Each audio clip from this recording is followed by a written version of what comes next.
Hello, this is Ken Stuzen. I'm a partner at Brown Advisory. Welcome to our Now 2020 podcast. Now stands for navigating our world. We are simply trying to understand the world better, to navigate some of the most pressing questions that are shaping our lives, our culture, and our investment challenges.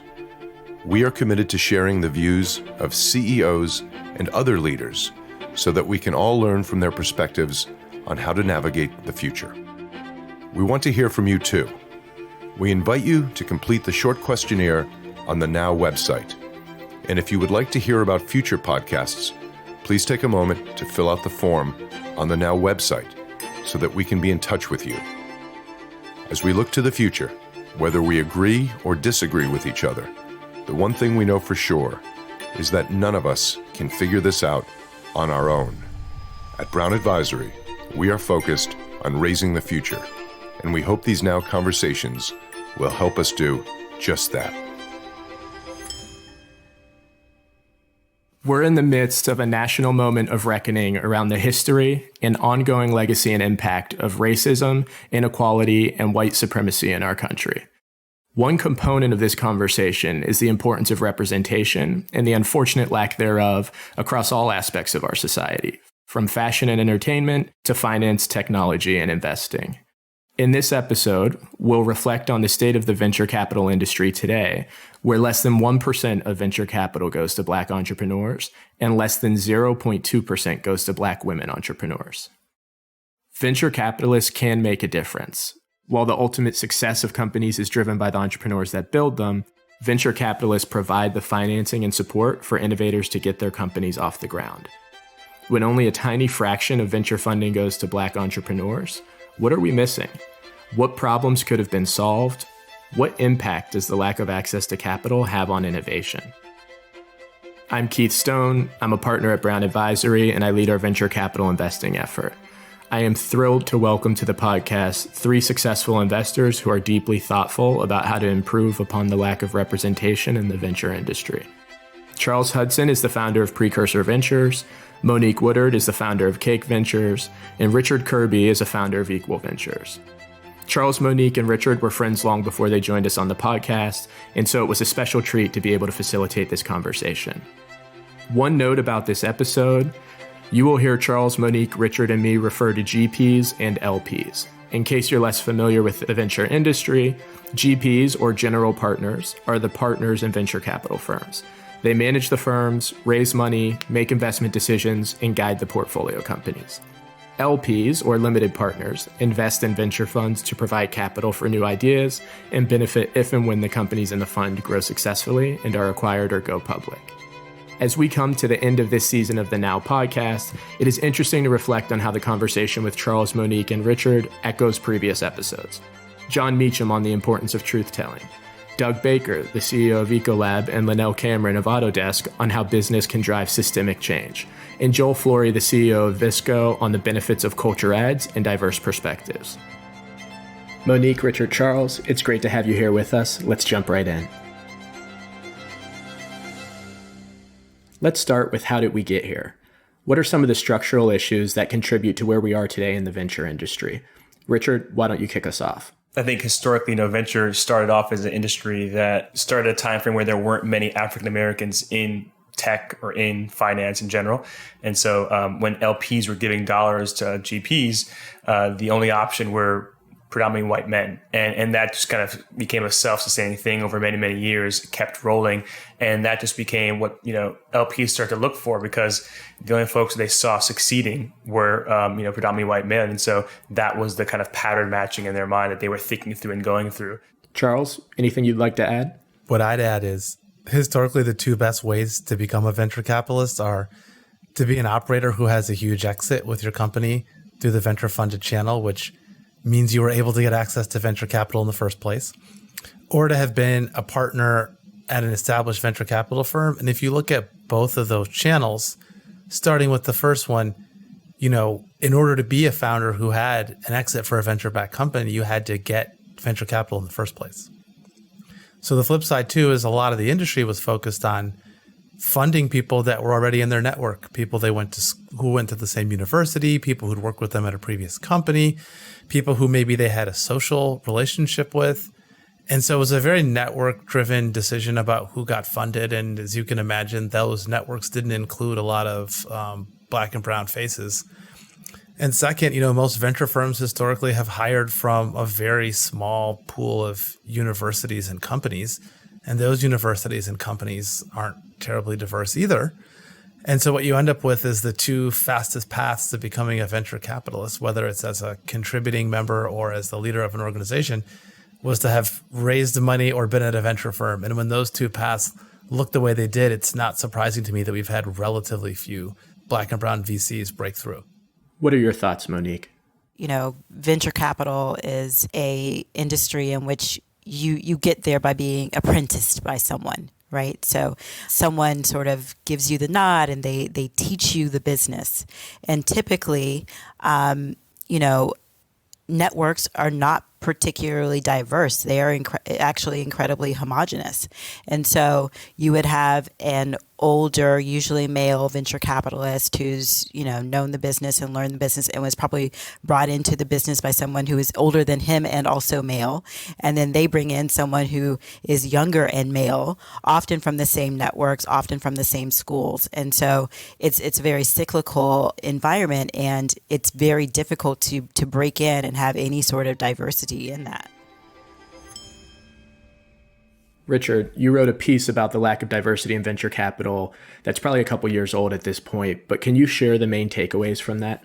Yeah, sure. So a couple years ago, I put out some data on the lack of diversity in venture capital, and the outcomes were quite glaring. Roughly African Americans make up about 2% of the industry.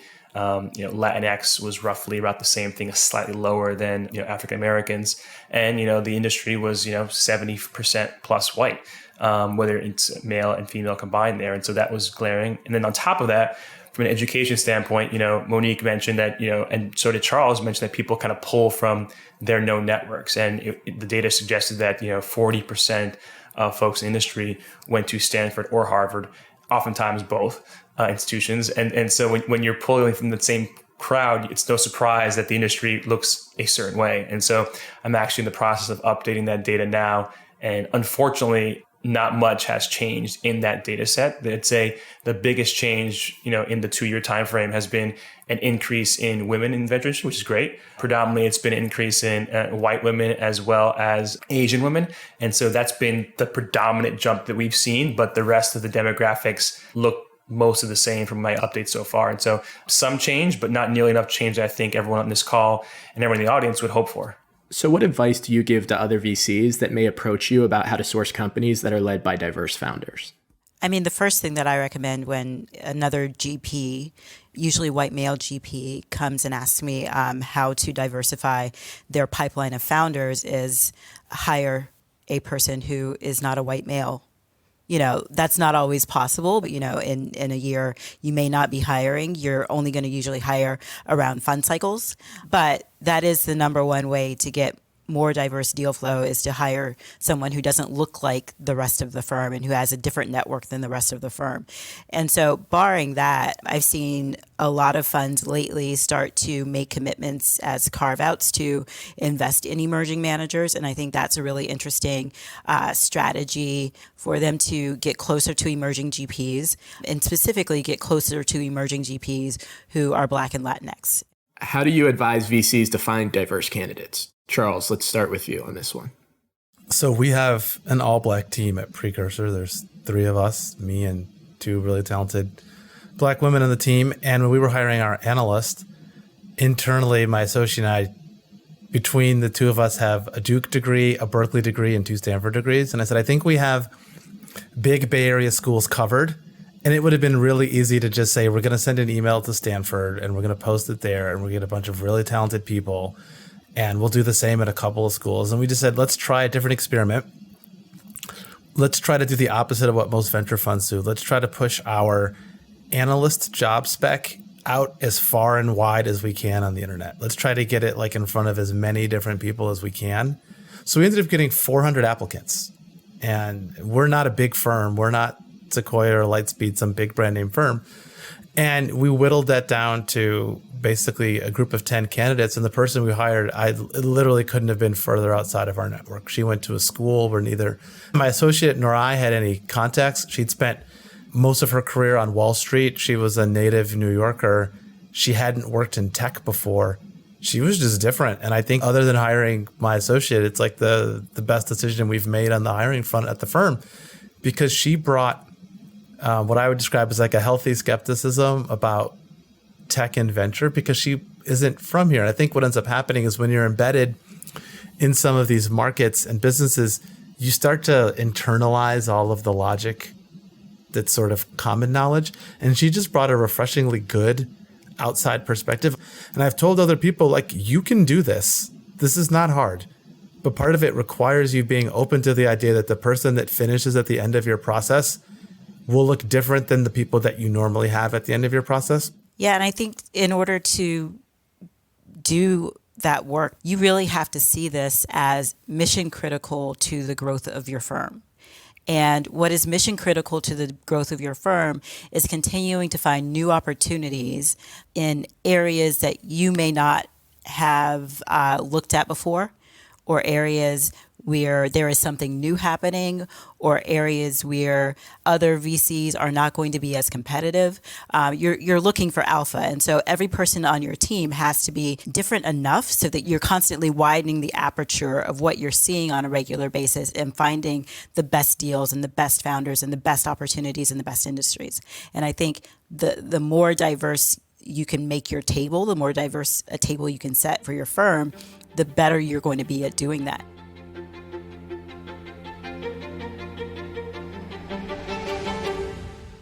Venture partnerships are by definition small. What is the right amount, or what is enough diversity within a firm? And how do you think about diversity beyond race and gender? Yeah, I don't know what the right number is, or if there is a particular right number. But I think in general, any firm should reflect the society in which the firm operates in, right? And so, is the United States comprised of 2% of Black people? No, it's not. It's like 13%, right? And so that in and of itself, I think, is a good barometer or starting point for any firm to think about their organization. But even furthermore, I would think about, we are supposedly investing in the future, whatever we're investing within technology. And so I would think even furthermore. And so what does the United States look like 10, 15 years from now? To make the right bets to win in that environment, your team should reflect what the country would look like at that point in time. And so I think that's the kind of benchmark that I think about from a demographic perspective. But I think, that's just only one aspect. I think Keith, you mentioned before, diversity is just not gender. It's just not race. There's other things, whether it be personal background, whether it be career backgrounds that are different. We in this like venture capital bubble, tend not to be as equipped to understand what's happening in non-Bay Area, non-New York City. And so the middle of the country, other parts of the country that are massive swaths of the economy are generally ignored. Yeah, I don't know what the number is, but it's not one. I would just like to be clear that it's not one. It's not like, well, we did that. Thank goodness. We're finished. I've seen that happen even with firms that hired women partners, feeling that, they hired one and that was good enough. And so now we're satisfied with our performance there. And I think I would push people to think beyond like the tokenism, right? You don't want people to be a token in your firm.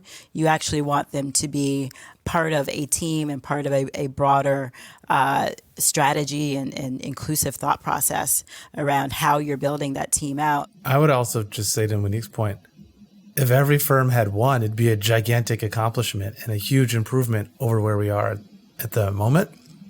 And so one is not the right answer, but one would also be market improvement. The only thing I can add is I think it's not just about hiring people. It's about giving them space to be successful and like giving them room to be themselves and not offloading all responsibility for all diversity onto your one Black partner. Like that person's job shouldn't be to be the sole person who's responsible for meeting with and interacting with Black founders. Like that should become a firm-wide thing. And I worry that sometimes firms hire one Black partner or one Black individual, and then you layer this person up with this unpaid work of being the firm's diversity ambassador. That doesn't seem to me to be a good policy. One thing I'd just add there, one is hard to do too, because who wants to be the only or first Black person at any particular firm or first woman at any particular firm? That's a really tall task for anyone to ask, because you're throwing them in an environment that they're like already skittish about and not excited about and not comfortable in. And so, people often talk about cultural fit, but I think it's, cultural add. If you think through that lens, you're more comfortable figuring out, who to bring on your team. And it doesn't need to be just one. And if you can, add more than one person, it doesn't have to be, 16 Black people, but, a Black person, a woman, a Latinx, investor, all these things combined make for a more inclusive environment that folks can feel like, yeah, these people are all very different from me, but like, I feel like I could be comfortable in this environment, and they really care about the things that I care about, and I care what they care about. And that goes to the retention point that Charles mentioned, which is that's the environment that you want to have to allow yourself to be able to not only hire one, but have a plethora of people that want to come and work in your organization. And the folks that can create that environment, I think, are the folks that are going to win long term. The three of you are in kind of different phases of starting up firms. Just what has that experience been like? And, what's it like kind of finding LPs? What are some of the things that people are looking for? And I guess just curious how those conversations have gone. I will be the first to recognize that I have a very atypical experience fundraising as a Black GP. I'd been a partner at another fund before when I left, so that box was checked. I'd made investments under my own name and had a track record. Like, that box was checked. It was still very difficult to raise our first fund. And one of the things I've certainly seen from talking to other female fund managers I'm friends with and other managers of color is you never know how much of your own experience was like your fund model and your process, or other factors like racial discrimination or sexism. You just don't know. No one really tells you that that's why they're not investing in your fund.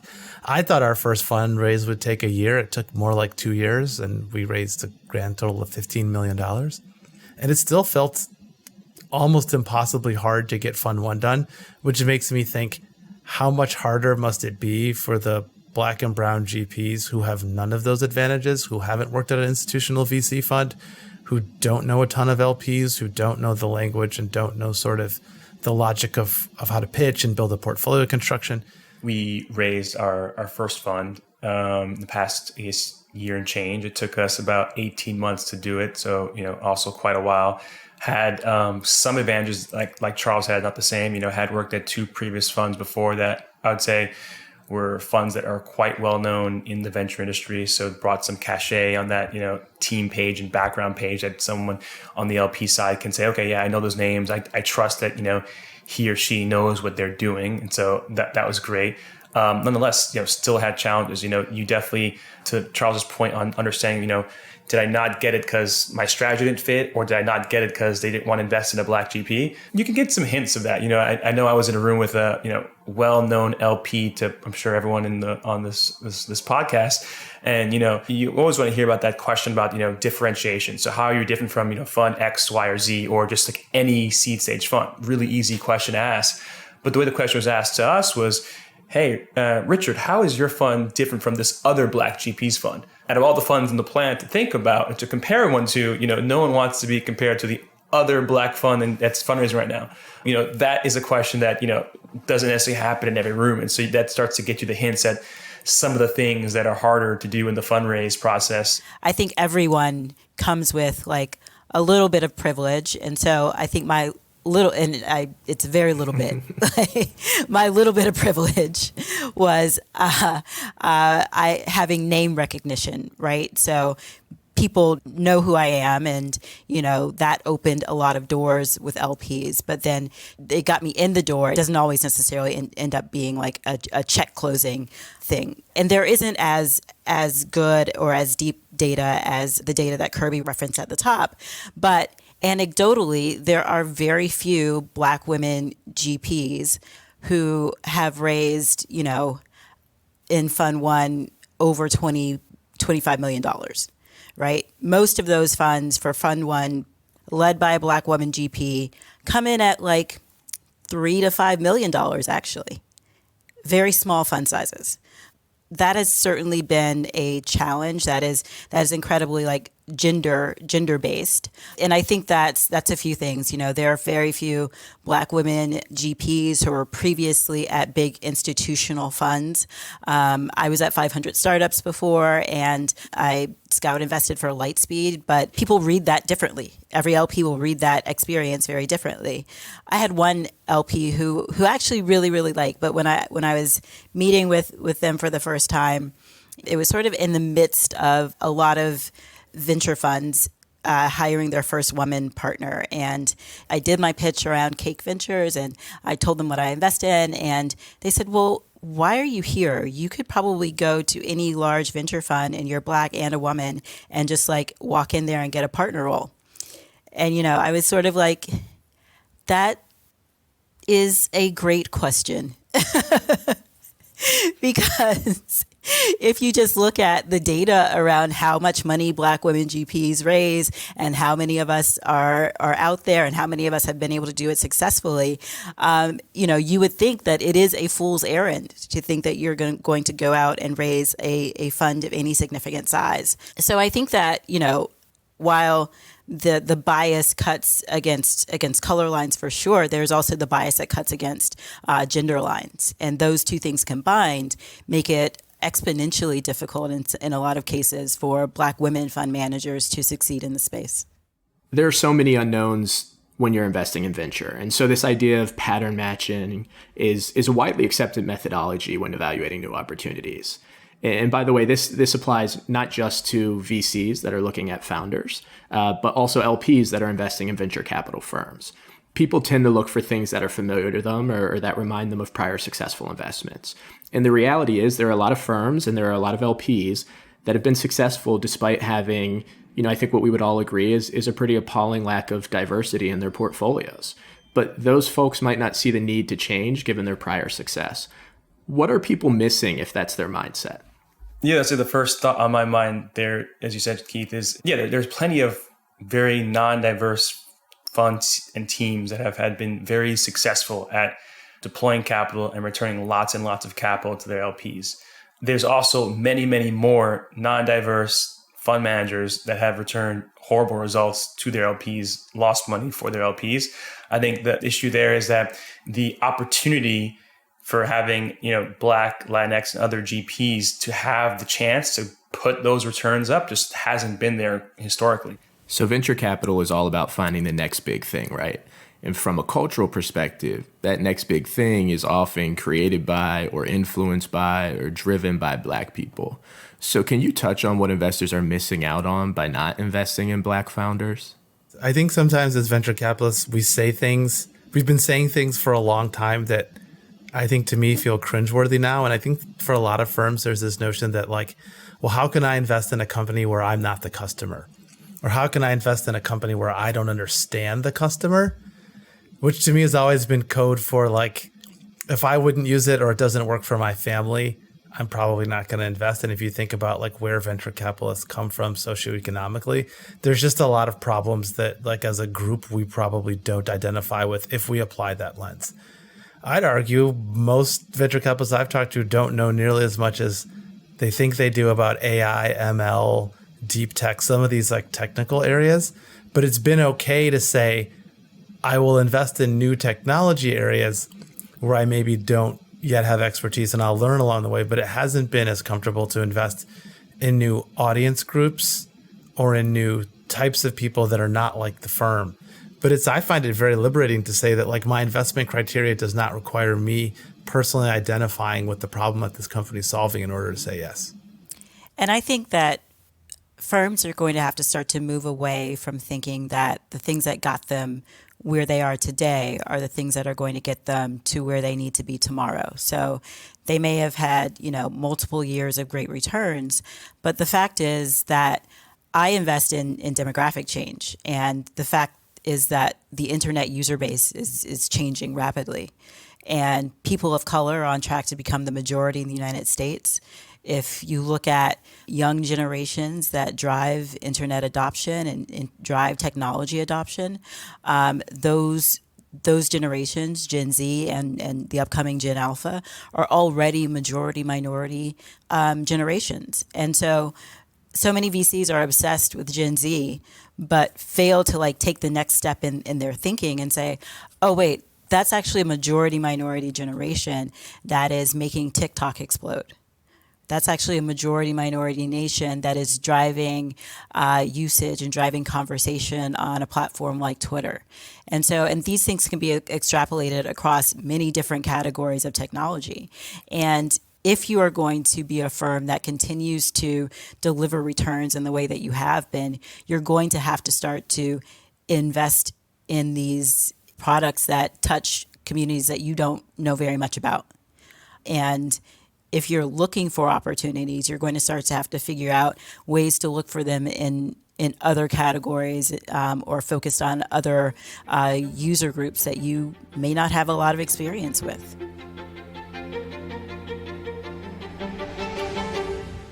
Maybe we can shift a little bit and talk about the LP side of things and what we can and should be doing.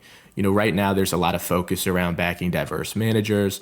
That often translates to LPs that are looking for a perfect double whammy in terms of a Black or Latinx or female GP who also has a stated strategy of investing in women or people of color. Can you talk about some of the pros and cons of that approach? So I've certainly seen a lot of LPs, and these are generally well-meaning LPs who want to fulfill, double and sort of triple bottom line opportunities. And so they often say, well, we want to invest in emerging fund managers of color. And then we also want those emerging fund managers of color to be investing in majority founders of color.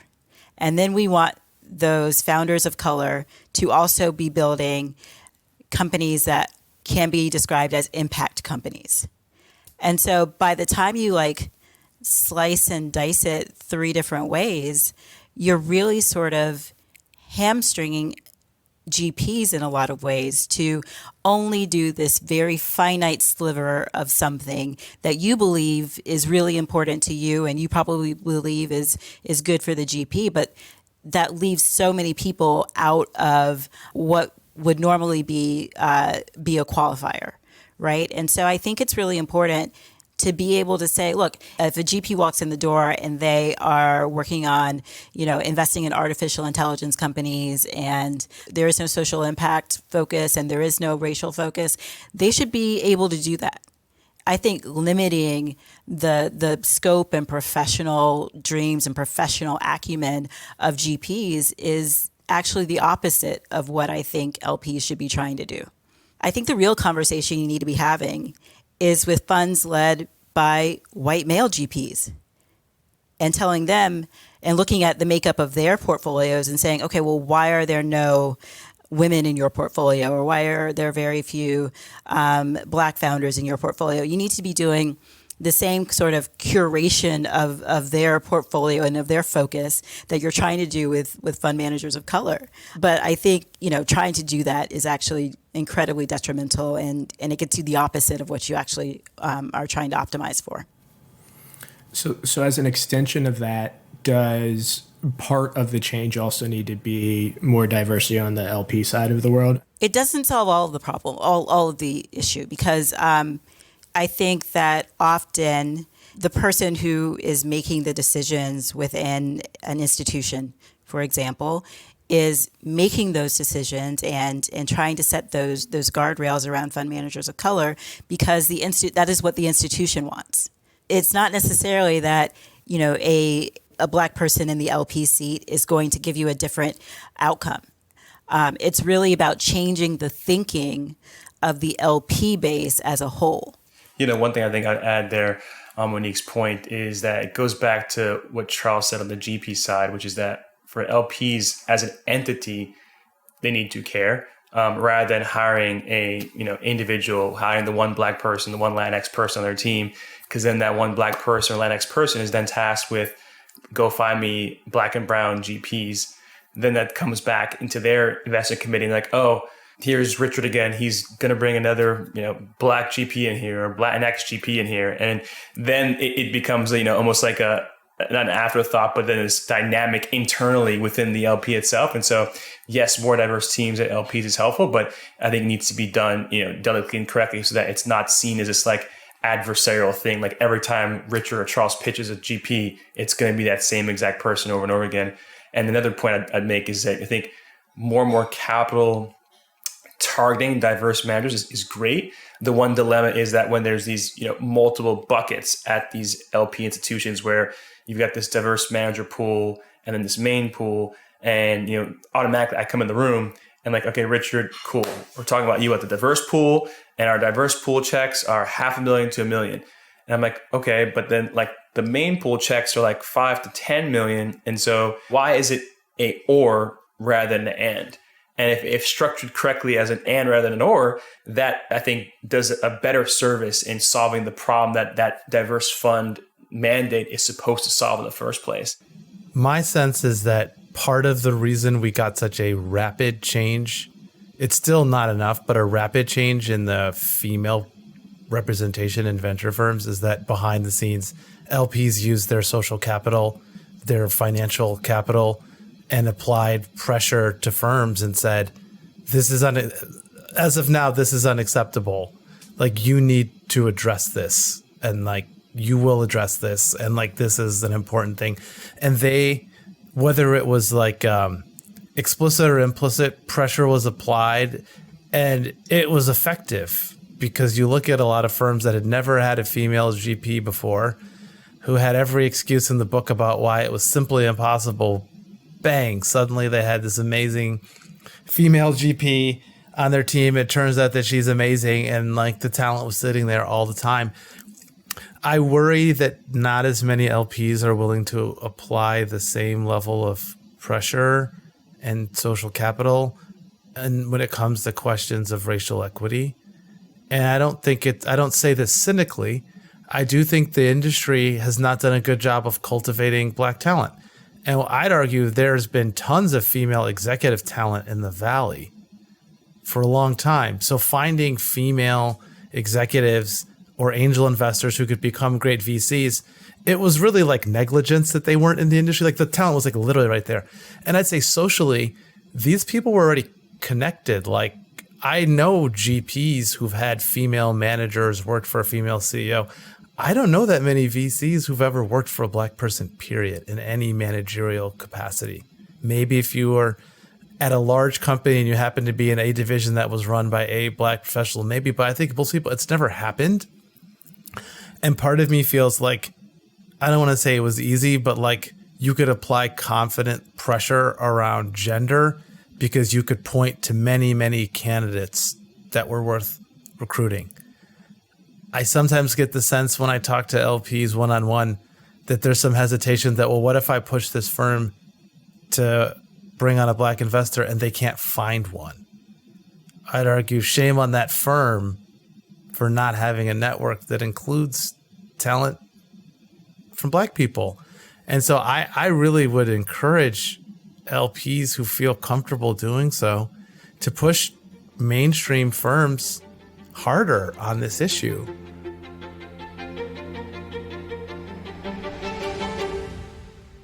So maybe just kind of open it up. I don't know if there's anything that we didn't touch on that anyone wants to talk about.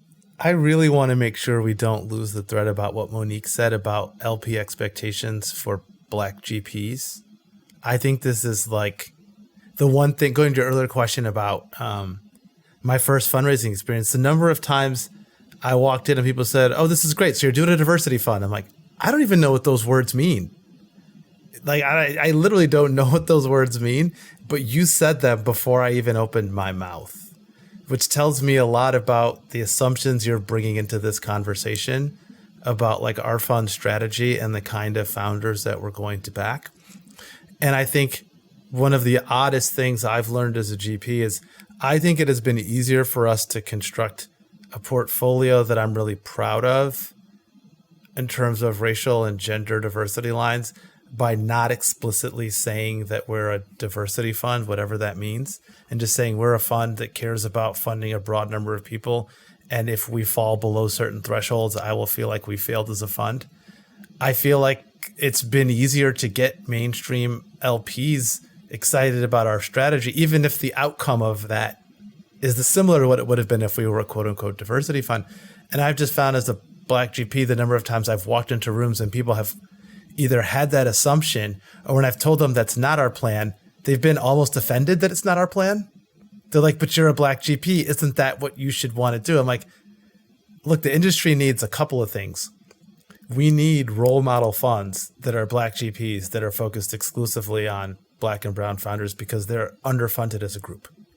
I think we also need a class of Black GPs who are just amazing investors and sourcers of talent and can win competitive deals and give people a wider canvas of like what Black venture can look like. Yeah, I mean, it happens possibly every other LP meeting that I go into where, I finish telling them about the fund and they say, okay, so, you invest in underrepresented founders. And I go, well, yes, but not exclusively. And then they sort of like have a moment where they process that. And then, then there are a lot of questions. And, for some people, they are not interested in Black GPs who don't exclusively invest in Black and brown, occasionally founders.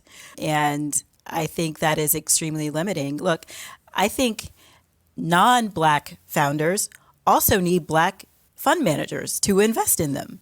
Because if you look at sort of Silicon Valley, especially, I'm going to talk specifically about Silicon Valley, over the last few years, so many of the issues that trip up otherwise successful companies have been and will continue to be issues around inclusion or diversity or something related to that. So anything from sexual harassment to racial harassment to wage disparity to all of these things will have been and will continue to be major issues as companies scale and get bigger. And the more diverse voices you can have on your cap table when you are dealing with some of these issues, the better. And just to add one thing to that, it's really become obvious to me sort of recently that many founders that I've met, not just ones in our portfolio, they've never had like a meaningful professional experience with a Black person in a position of authority relative to them. So they have almost like no concept for what it's like to work with a Black professional who's in like a position of authority. And one of the things that I think is pretty interesting is like having Black GPs that work with founders of a wide variety of like racial and ethnic backgrounds is for some of these people, it's going to be their first time having a really meaningful professional relationship with the Black person. And I have to believe that will also change the way they think about hiring and staffing in their own company. If they have a positive experience with a Black GP who gives them good advice, who's supportive, who adds value to their company, I'd like to think that the spillover effect of that is that they'll be more positively inclined. And I've just been surprised by the number of people who, when I've asked them, like, how often do you have meaningful professional or social interactions with Black people? The answer is, especially if they're in the peninsula, in the Bay Area, you could live in Atherton or Woodside and work on Sand Hill Road, and you might never encounter someone like me for weeks at a time. And I'm not saying that is like actively racist or anything like that, but I have to believe it has some kind of subtle impact on how you think about your relationships with Black people if you don't have any meaningful professional or social interactions with them for long stretches of time. I don't think anybody in this call has long stretches of period of time where they don't have meaningful, significant interactions with people of other races. Yeah, I guess there's just a couple things to add on my end. One on the LP front, you don't have to just invest in one Black manager or one female manager either. What that dynamic kind of breeds is then competition. It's like, man, should I make Charles an introduction to this firm? Because I know they're only going to invest in one Black manager, and therefore it's going to be me or Charles. Or, man, will Monique compete with another woman just because this fund wants to invest only in one woman fund? And so that bar shouldn't be one investment equals I now invest in diverse managers from the LP standpoint. And then I guess two, just thoughts on just how non-diverse funds lead to non-diverse portfolio companies. Our team, up until recently was an all-male team. Look at our first few investments. We're like, we've only invested in male CEOs with male co-founders. And we're like, damn, that's terrible. So our very next hire was a woman. And we're definitely seeing more and more women-led companies, or at least more and more women co-founding teams. And that's making a big impact in our pipeline. And so we're not 100% right in what we do. We kind of see our flaws and make changes to them. And, we are a really, really young fund.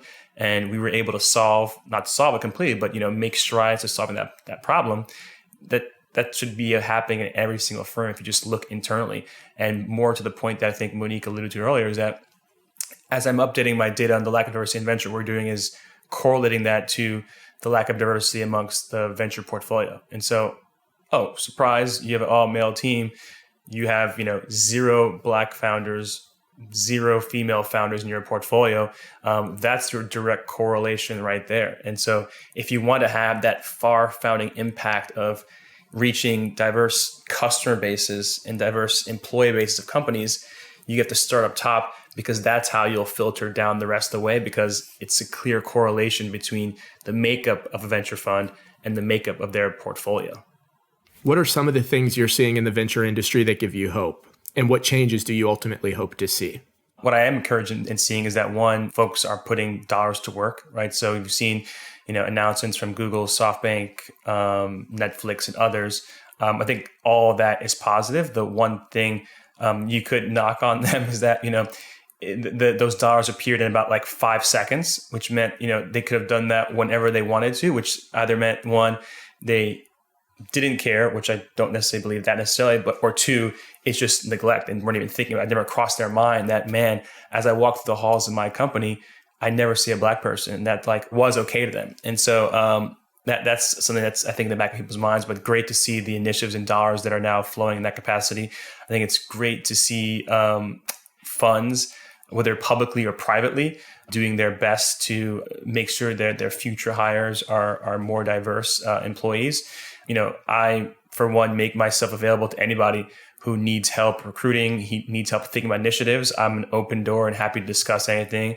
I think any initiative is positive, and I'm happy to give myself as a sounding board to anyone working on those initiatives in that capacity. Lastly, I do think there are LPs that are saying, man, we've done a really bad job at this and we need to do better because we think we should do better for XYZ reasons. Some of them may be just pure altruism.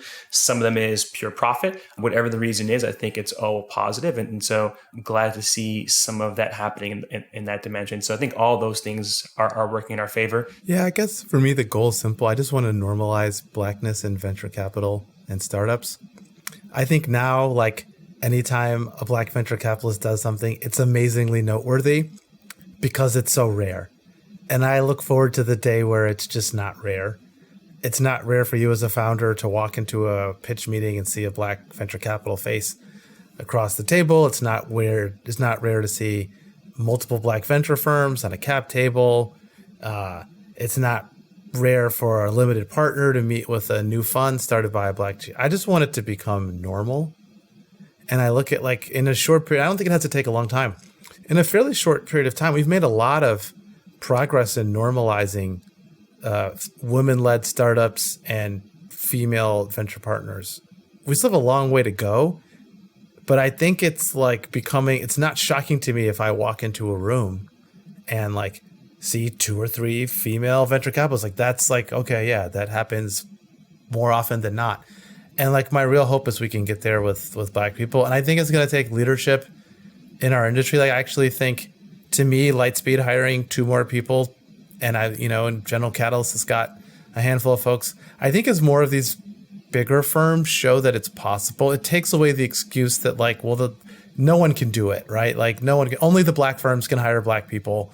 And so we're not one of those, so we can't. I think as more firms break through that wall and make their first and second and third hires, the firms that don't do it are going to be conspicuous in their actions. And I hope that we get to a point in the same way I think most firms are wow, we don't want to be perceived as a firm that's hostile to female founders because we value their contributions to the ecosystem and we think they're an important part of our portfolio. So let's not do things, whether it's with our team construction or the gender breakdown of the founders we back. Let's not do anything that might signal to them that we're anything other than open to their ideas and talents. So that's really my hope, is that like we can get to a place where this is like the three of us are like less remarkable as people. Yeah.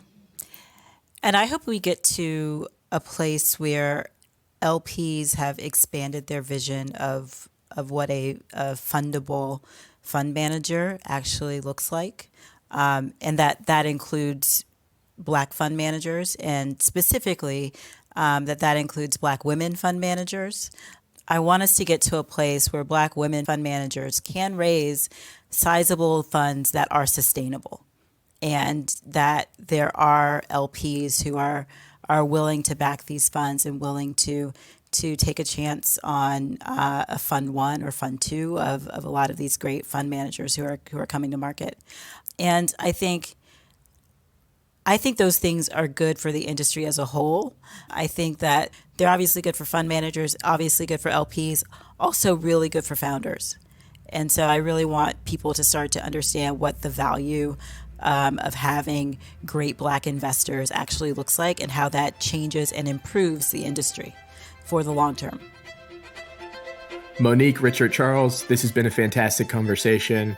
We are really grateful for your time and your insights. Thanks so much for being here with us. Thank you. Thank you. This was fun. Yeah, thanks for having us.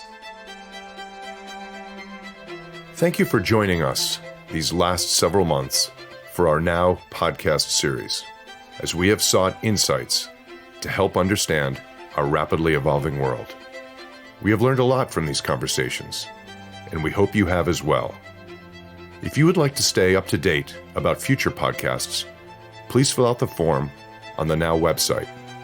We look forward to being in touch. Until then, be well and stay safe.